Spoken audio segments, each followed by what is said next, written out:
यदि आप पंचदेव की पूजा नहीं कर पा रहे, देवताओं की, तो पाप तो नहीं लगेगा, लेकिन यदि आप पितरों की पूजा नहीं करोगे तो कभी भी मंगल नहीं होगा।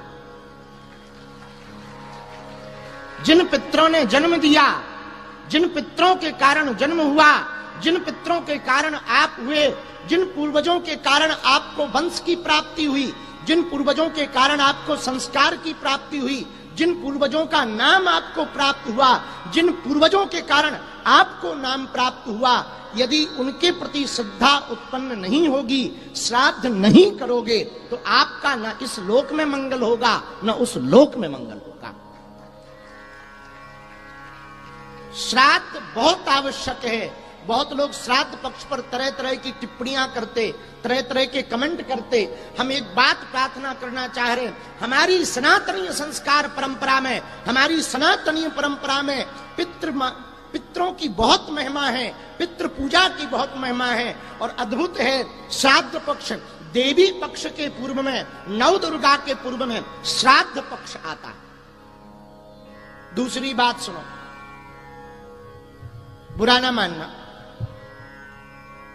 श्राद्ध में यदि आप अपने पितरों की पूजा नहीं करोगे तो आप शायद है संपत्ति या यश वैभव ऐश्वर्य पा पाओ, पाल भी लो तो सुख नहीं पा पाओगे।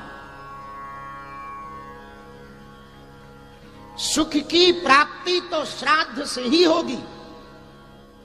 श्राद्ध भी अनेक प्रकार के हैं।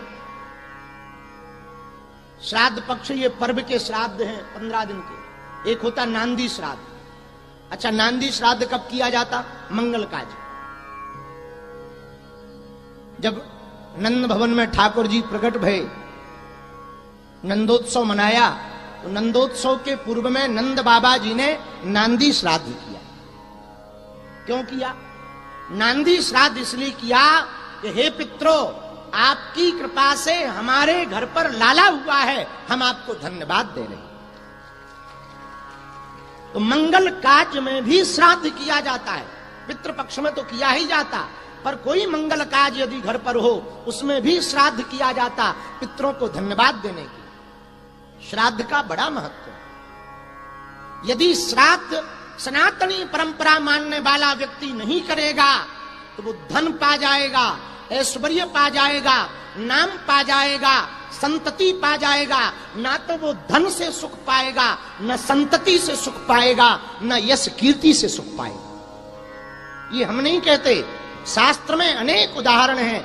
महाभारत काल का एक उदाहरण है पंडित जी, राजा कर्ण का।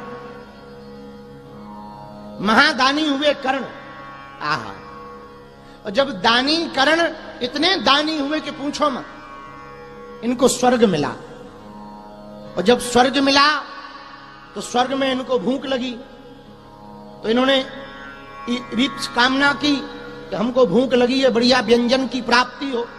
तो स्वर्ग में तो कामना से प्राप्ति होती है, आप कामना करो आपको प्राप्त हो जाएगी, यही स्वर्ग है।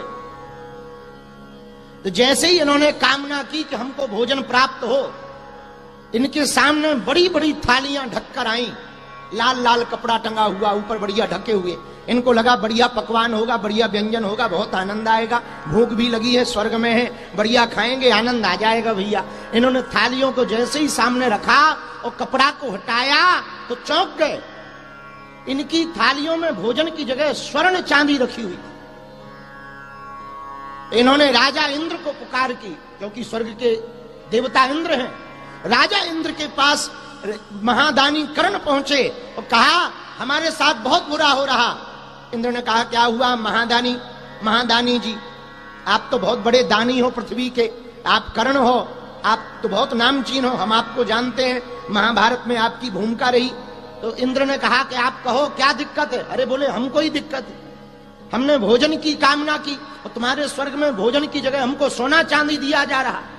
तब राजा इंद्र ने कहा महाराज, आपने दान तो बहुत दिया, आप दानी बहुत हो, इस कारण से आप स्वर्ग तो आ गए, पर आपने पितृ ऋण से मुक्त नहीं हो पाए, इसलिए आपको भोजन प्राप्त नहीं हो सकता।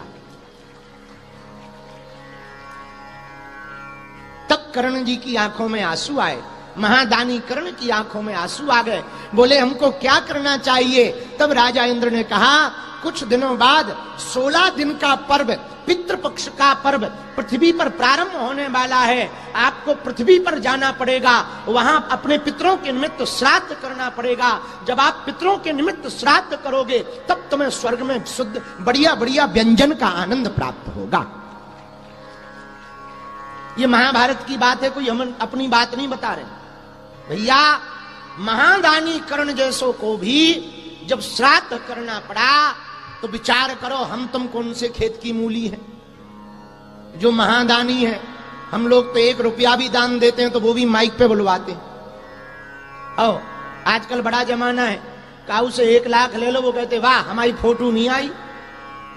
1 लाख रुपया कोई दान दे दे, 10 फोटो ले जाता है, ऊपर से दिखाता जरूर है, बोले यहां से थोड़ी फोटो मिली, लाख रुपया ले गए थे तब चढ़ाए तब मिली। हमारे यहां आश्रम में एक चेला ने ऐसा पंखा दिया कि पूछो मत। 1100 रुपया का पंखा, कंपनी का हमें पता नहीं कौन सी कंपनी है, 1100 रुपया का पंखा होगा, ऊपर वाला सीलिंग फैन। और 1100 रुपया के पंखा में 3 पंखी, और तीनों पंखियों में उसने तीनों पीढ़ियों के नाम लिखवा रखे। आओ आओ आओ, 3 पीढ़ियों के नाम लिखवा रखे, अपना नाम, अपने बाप का नाम और अपने दादा का नाम। जब हम पंखा चालू करते हैं तो तीनों पीढ़ियां 1100 रुपया में घूमती। आओ आओ, शांति भाई, कांति भाई, मूंगीलाल भाई, शांति भाई, कांति भाई, मूंगीलाल भाई। और जब हम बंद करते हैं तो शांति भाई, कांति भाई, मूंगीलाल भाई, शांति भाई, कांति भाई, मूंगीलाल, शांति भाई, कांति भाई, मूंगीलाल, शांति भाई, कांति भाई, मूंगीलाल, शांति भाई, कांति भाई, मूंगीलाल भाई, शांति भाई, कांति भाई, मूंगीलाल भाई। तीनों पीढ़ियां घूमती। एक दिन पड़े पड़े हमने देखा तीनों पीढ़ियां घूम रही, तो हम हंसने लगे। तो हमारे एक पंडित जी बगल में थे, बोले हंस क्यों रहे? हम कहा देखो 1100 का कमाल, 3 पीढ़ियां घूम रही हैं 1100 के चक्कर में। ऐसे ऐसे दानी होते हैं कुछ लोग। इसको कहते हैं दान का प्रदर्शन। क्या कहते हैं? बोलो बोलो, इसलिए बुरा ना मानना। दान करना चाहिए, पर जितना गुप्त हो उतना बेहतर।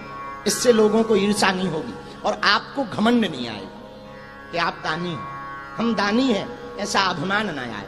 हम सेवक हैं, ये स्वाभिमान बना रहे।